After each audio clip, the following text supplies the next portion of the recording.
Step 8 says to keep elastic from getting stuck in the seam allowances as it's inserted, to use fusible web or machine basting to anchor them to garment within the casing area. So that means that after we roll our waistline, right, we're going to make a casing so that we can stick the elastic through. As we're sticking the elastic through, we don't want it to pick these up and like take it with it, right? It'll get stuck and then we won't be able to insert the elastic. So it wants us to baste these to the garment just inside so that it can't do that. Now, the word baste means you're going to do a straight stitch, but you're going to do a long stitch.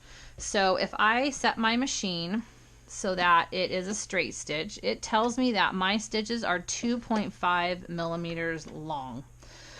That's a pretty small stitch, and that's what we like normally do for a sewing. But I'm going to increase that so that they're 4 millimeters long, so almost double. You could do more even if you wanted to, and this just makes a long stitch that just is kind of a temporary stitch. Basting is usually a temporary stitch that you're going to pull out afterwards so you don't see any seams. And they want us to do it within the casing line, so we're going to do about 2 inches on either side of our seam allowances. So we're going to have our finished seams. Make sure you only have one part of your seam, and I'm just going to quickly baste a straight stitch down about 2 inches on either side.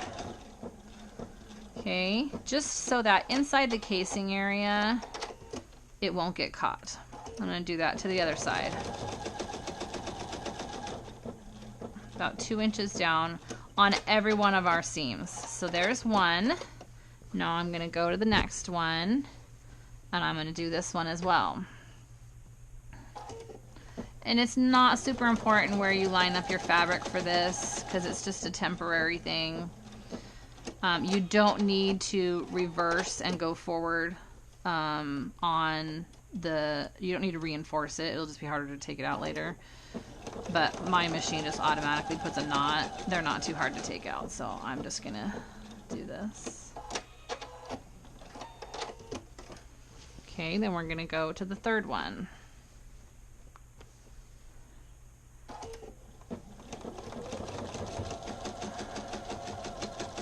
About 2 inches. Come over to this side.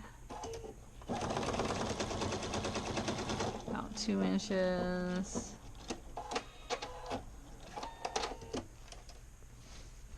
And the fourth and last one.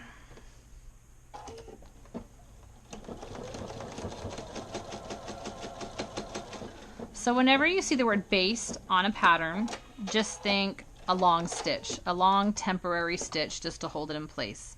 You baste a lot when you are sewing garments, just to keep things from stretching. Like you'll baste armholes to keep them from stretching. You'll baste necklines to keep things from stretching. And so now we have those basted, and that is your step 8.